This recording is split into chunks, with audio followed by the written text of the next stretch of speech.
Saudaraku yang dikasihi oleh Tuhan, hari ini kita mau melihat dan mau belajar kebenaran firman Tuhan. Hari ini saya mau sampaikan ada teladan dari Yesus Kristus,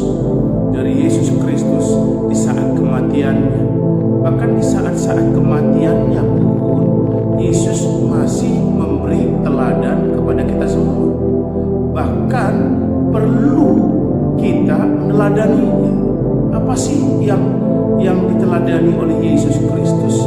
Kalau kita memperhatikan, saudaraku, di dalam Injil Lukas pasal 23 ayat yang ke-33 sampai 49, saya akan bacakan dari firman Tuhan. Ini berkata, ketika mereka sampai di tempat yang bernama Tengkorak, mereka menyalibkan Yesus di situ dan juga dua orang penjahat itu, yang seorang di sebelah kanannya dan yang lain di sebelah kirinya.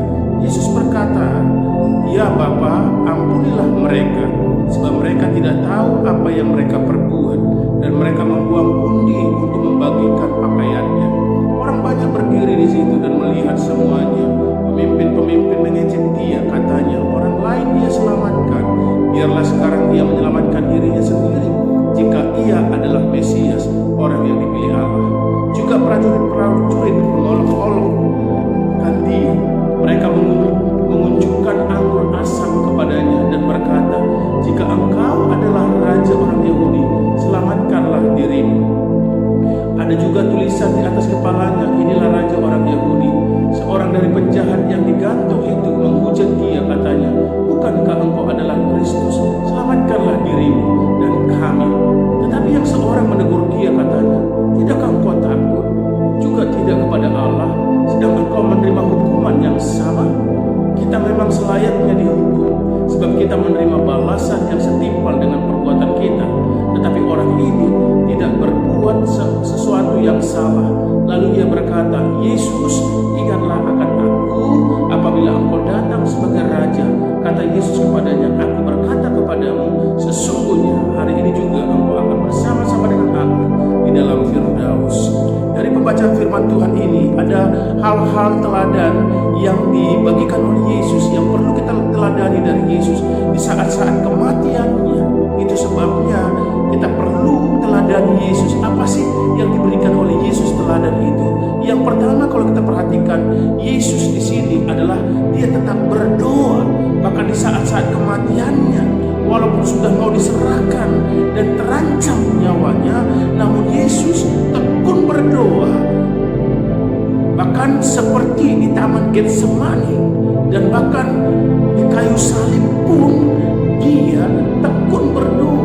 Dia masih berdoa, tetap berdoa. Waktu di Getsemani dia sudah tahu bahwa dia akan ditangkap dan dia akan diserahkan, dia akan dianiaya, bahkan dia akan disalibkan. Bahkan di situ dia masih tetap berdoa.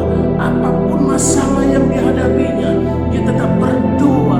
Artinya dia tetap mengandalkan Tuhan dalam segala sesuatunya, mengandalkan Bapa di surga. Dan di saat-saat dia dalam keadaan tertekan, terjepit, bahkan saat-saat dia sudah punya masalah yang besar, yang begitu susah untuk dihadapinya, masih Yesus berdoa, masih dia menyerahkan semua ke dalam tangan Tuhan. Hal inilah yang perlu kita teladani dari Yesus Kristus. Apa itu? Dia tetap berdoa dalam keadaan kondisi yang sulit sekalipun, dalam keadaan terjepit sekalipun, bahkan terancam nyawanya, dia masih tetap berdoa. Dia enggak lari dari hubungannya dengan Bapa di surga. Sama halnya dengan kita, apapun masalahmu hari ini, apapun kesulitanmu hari ini yang kau hadapi, tetap berdoa di hadapan Tuhan. Jangan engkau tinggalkan hubunganmu dengan Tuhan. Jangan engkau putuskan persekutuanmu dengan Tuhan. Kondisi apapun yang kau hadapi hari ini, Tuhan pasti mendengar doamu. Ya. Dan yang kedua yang perlu kita teladani dari Yesus Kristus adalah di saat dia disalibkan, maka dia tidak membalas akan kejahatan orang-orang yang jahat, tidak membalas kejahatan dengan kejahatan. Dia masih berdoa minta pengampunan sama Tuhan, dan dia berkata, "Ya Bapa, ampunilah mereka, karena mereka tidak tahu apa yang mereka perbuat. Di dalam ayat 34 di sana dikatakan, ya Bapa, ampunilah mereka sebab mereka tidak tahu apa yang mereka perbuat. Dan mereka memang membuang undi untuk membagi pakaiannya. Di sini, di saat terjepit, di saat dia sebenarnya bukan posisi yang tidak bisa membalas. Karena kalau kita tahu, saudaraku yang dikasih oleh Tuhan, bahwa Yesus Kristus bisa saja membalas. Bahkan di dalam Injil dia berkata bahwa tidakkah kamu sangka aku bisa memanggil pasukan malaikat untuk bisa membela aku, namun itu tidak kulakukan karena ada tujuan Tuhan dalam hidupnya. Dan dia tidak melakukan kejahatan, tidak membalas kejahatan dengan kejahatan, tapi dia tetap masih ada pengampunan kepada orang lain. Bagaimana dengan Bapak Ibu Saudaraku yang dikasih oleh Tuhan? Mungkin ada yang menyakitimu, mungkin ada yang membuat engkau jengkel, marah, bahkan engkau disakiti, mungkin gak bisa mengampuni. Tapi kita mau teladani Yesus, mau kita lihat Yesus sendiri. Dia disakiti, dia dihina, dimaki, bahkan kalau kita lihat saudaraku, dia dipermainkan sedemikian rupa. Bukan dia gak bisa balas, dia disalibkan, tapi ketika dia bangkit dari antara orang mati, dia pun tidak membalas orang-orang yang menyakiti dia, tapi dia masih mau mengampuni.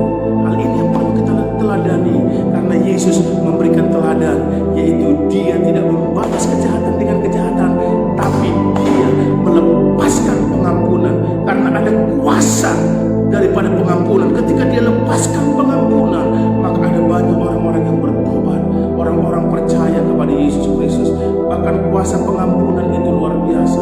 Kalau kita lihat Paulus juga, dia mengalami pertobatan yang luar biasa karena ada pengampunan dari orang-orang yang menyakitinya, menyakiti orang itu saudaraku yang dikasih oleh Tuhan. Seperti Stefanus, dia dirajam dengan batu, dan Stefanus dia berdoa, Bapa, ampunilah mereka karena mereka tidak tahu apa yang mereka perbuat. Dan di situ ketika Stefanus melepaskan pengampunan yang dari Tuhan, ada kuasa daripada pengampunan itu. Oleh sebab itu saudaraku yang dikasih oleh Tuhan, kita melihat bahwa Saulus yang tadinya turut menganiaya, menyetujui pembunuhan akan Stefanus, karena Stefanus melepaskan pengampunan, dia berdoa, maka ada mujizat yang luar biasa. Paulus bertobat, dijamah Tuhan dengan luar biasa, dan akhirnya Paulus dipakai Tuhan dengan luar biasa memberitakan Injil, dan banyak orang yang bertobat dan diselamatkan. Sama halnya dengan kita, mungkin engkau disakiti, mungkin engkau begitu ditekan, mungkin ada orang yang menjahatimu, tapi engkau perlu melepaskan pengampunan, berdoa kepada mereka. Engkau akan melihat mujizat terjadi dalam hidupmu. Setidaknya engkau akan mengalami damai sejahtera, sukacita yang dari Tuhan.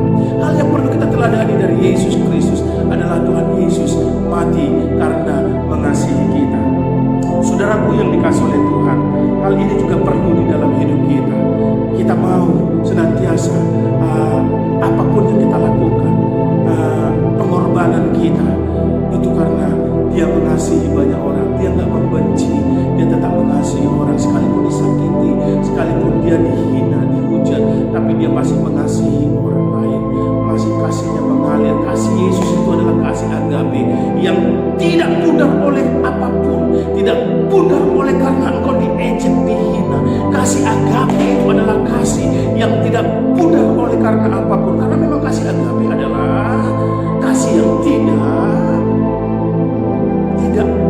tidak saudaraku, tidak menuntut balas, tapi kasih agape itu bisa mengalahkan sakit hati.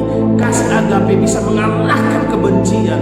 Kasih agape bisa mengalahkan situasi apapun. Itu sebabnya Yesus memberikan teladan. Sekalipun dia disakiti, sekalipun dia dihina, tapi masih ada kasih dalam hidupnya. Dia masih mengasihi banyak orang. Bahkan kasih agape keluar dari dalam hidupnya, sehingga dia mengampuni, dia mengasihi banyak orang. Bapa, ampunilah mereka. Oleh sebab itu saudaraku yang dikasih oleh Tuhan, hari ini yang mendengarkannya firman Tuhan ini, maka perlu kita teladani Yesus Kristus. Walaupun disakiti, walaupun punya masalah, punya persoalan, dapat tekanan, tapi engkau perlu saudaraku yang dikasih oleh Tuhan, adalah tetap berdoa. Yang kedua adalah jangan membalas kejahatan dengan kejahatan.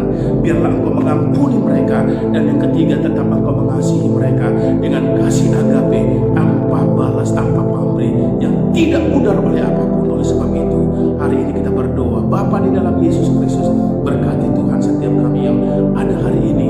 Mulai hari ini kami mau meneladani Yesus Kristus yang adalah Tuhan dan Juru Selamat kami. Sekalipun dia ditekan, mengalami penghinaan, disakiti, bahkan dipermainkan, diolok oleh orang lain, tapi dia masih mengasihi mereka, Tuhan. Oh, terima kasih. Kami juga berdoa, Tuhan, biarlah kasih agape ada dalam hidup kami. Bahkan kami boleh melepaskan pengampunan, bahkan boleh mengasihi orang lain, bahkan kami